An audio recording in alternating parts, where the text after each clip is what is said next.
कुछ रेडियो वालों ने कहा बोला करिए, हाँ।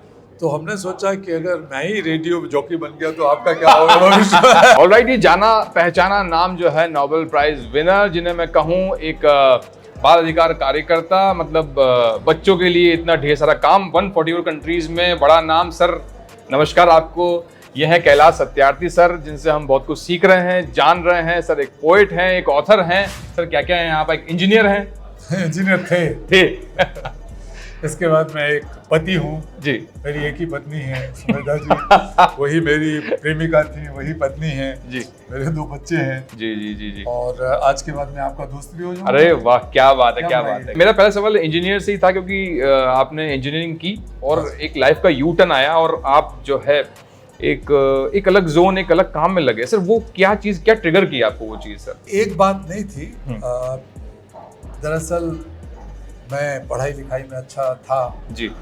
लोग ये मानते थे कि जब इतने ज़्यादा नंबर आ रहे हैं 100 में से 99, 100 गणित में जी। और दूसरे सब्जेक्ट्स में, साइंस वगैरह में, तो engineering is the best job या बेस्ट प्रोफेशन।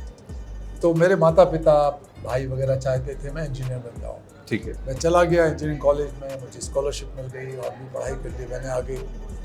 लेकिन मेरे मन में बचपन से ही सर कुछ ऐसी घटनाएं घटी जिसने मुझे चैन से नहीं बैठने दिया। जैसे स्कूल का पहला दिन, ठीक है, मैं 6 साल का था, स्कूल गया। स्कूल के दरवाजे पर एक बच्चा मेरी ही उम्र का जूते पॉलिश कर रहा था और हम लोगों की तरफ टुकटुकी लगा के देख रहा था कि शायद हमको जॉब दे दें। तो ये कहाँ की घटना थी? ये विदिशा मेरा होम टाउन, जी जी, मध्य प्रदेश में, छोटी जगह है, पुरानी लेकिन बहुत ऐतिहासिक जगह है विदिशा। तो एक साधारण स्कूल था, मेरा परिवार भी साधारण था जी। तो मैंने अपने शिक्षक से ये बात पूछी कि माट साहब ये बच्चा बाहर क्यों बैठा है जी। हमारे साथ स्कूल में क्यों नहीं है? हाँ। तो उन्होंने कहा अरे ये कोई नई बात नहीं है, गरीब के बच्चे तो करते ही हैं काम, मदद करते हैं माता पिता की। तो मुझे बहुत अफसोस हुआ। रोज मैं उस बच्चे को देखता था। एक दिन मैंने हिम्मत करके उस बच्चे से और उसके पिता से ये पूछा जी कि स्कूल क्यों नहीं जाते या इसको स्कूल क्यों नहीं भेजते। तो बच्चा तो शर्मीला था, लेकिन उसके पिता ने खड़े होकर हाथ जोड़कर मेरे से कहा कि बाबूजी हमने तो कभी सोचा नहीं, ना किसी ने हमसे कभी ये पूछा जी। और फिर वो बोले कि देखिए स्कूल जाने के लिए तो आप लोग होते हैं, हम तो इसी काम करने के लिए पैदा हुए। तो मैं रोने लगा, मुझे कुछ समझ में नहीं आया।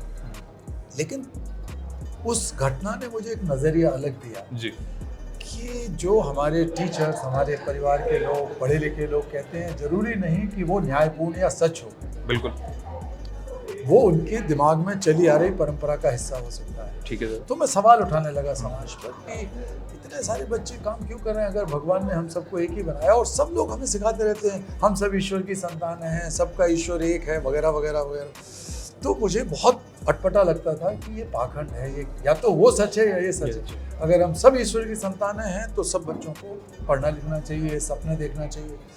तो मेरा एक नज़रिया उस तरह का बन गया और बदलते बदलते फिर वो भले मैंने इंजीनियरिंग कर लिया और आगे मैं ट्रांसफॉर्मर डिज़ाइन इंजीनियर रहा, पढ़ाया मैंने यूनिवर्सिटी में जी। लेकिन वो घटनाएं मेरा पीछा नहीं छोड़ा। सर जैसे बीबीए का गया बचपन बचाओ आंदोलन, तो वो बीज डल चुका था उस वक्त? नहीं बीज तो, हाँ बीज तो कह सकते हैं कि पूरी दुनिया का आंदोलन वहीं से खड़ा हुआ है। बचपन बचाओ आंदोलन या ग्लोबल मूवमेंट पूरा जो बना, क्योंकि उससे पहले जब मैंने शुरू किया, दुर्भाग्य से कोई भी ऐसी संस्था, कोई भी ऐसा व्यक्ति भारत या कहीं गुलाम बच्चों को छुड़ाने का काम नहीं करता था। तो आप सोचिए कि कब से बच्चों की गुलामी और शोषण चल रहा होगा, सैकड़ों साल से, शायद हजारों सालों से जी। लेकिन अच्छी बात यह हुई कि भारत की साधारण धरती से, साधारण परिवार में जन्मे मेरे जैसे एक साधारण व्यक्ति के मन में ये आया और मैंने इसको एक मुद्दा बना लिया, मिशन बना लिया कि भाई बच्चों की गुलामी और सभ्यता साथ साथ नहीं चलेगी। तो उस समय बड़ा मुश्किल था, क्योंकि लोग तो ये मानते थे कि बच्चे गरीब के हैं, काम कर रहे हैं तो अच्छा ही, क्या बुराई। आज सब कुछ बदल गया, दुनिया बदली है। इसमें थोड़ा बहुत मेरा जो भी एक विनम्र कंट्रीब्यूशन रहा है। सर हाल ही आपका बर्थडे गया है 11 जनवरी, जो सुरक्षित बचपन दिवस के रूप में अब सब लोग माना, कैसा लगता है सर बच्चों के बीच में आके? अच्छी बात है, बहुत अच्छी बात है। मैं कई बार लोग मुझसे पूछते हैं कि ज़िंदगी में आपका सबसे बड़ा कंट्रीब्यूशन या सबसे बड़ा एकम्प्लिशमेंट क्या रहा। तो मैं सोचता हूँ कि मेरी जो ज़िंदगी का एक फलसफा रहा है और उसका परिणाम रहा है, वो ये रहा है कि दुनिया भर के जो सबसे ज़्यादा उपेक्षित, नेग्लेक्टेड, सप्रेस्ड, ऑप्रेस्ड, एक्सप्लॉइटेड, शोषित बच्चे थे जी। वो दुनिया के मानचित्र पर आ गए। उनको ना तो कोई अब सरकार इग्नोर कर सकती है, ना कोई कॉर्पोरेट सेक्टर कर सकता है, ना समाज कर सकता है। जी। वो एक सफलता मेरे जीवन की है। सर, आप इतनी कंट्रीज घूम चुके हैं, वहाँ के बच्चों से मिल चुके हैं, उनके लिए काम भी कर चुके हैं।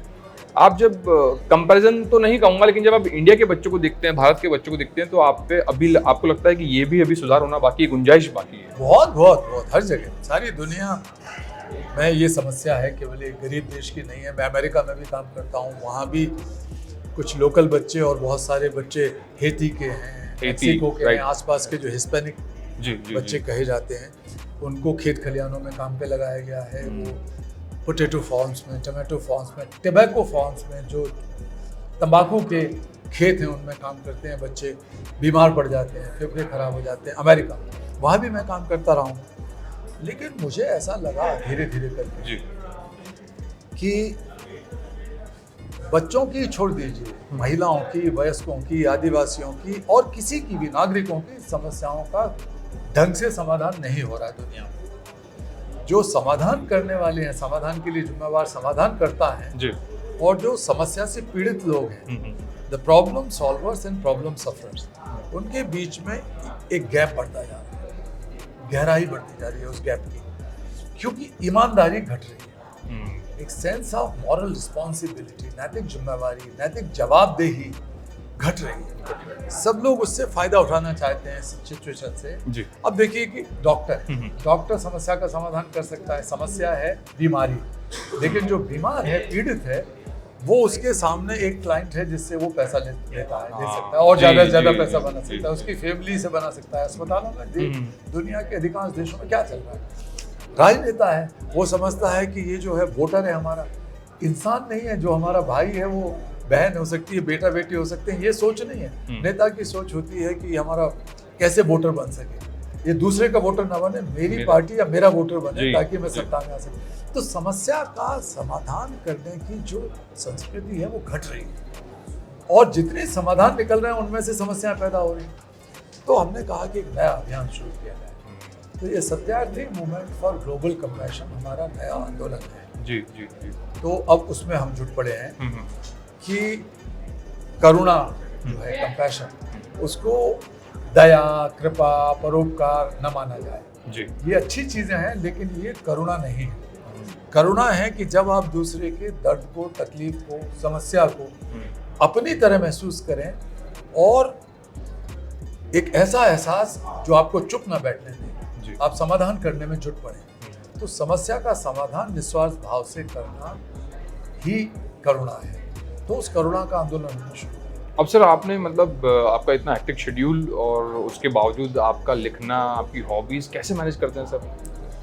देखिए, मैं पहले भी कॉलेज के ज़माने से, बल्कि विद्यार्थी जीवन से भी लिखता था, और मुझे हमेशा लिखने में और भाषण देने में पुरस्कार मिलते थे, स्कूल में, कॉलेज में, यूनिवर्सिटी में जी।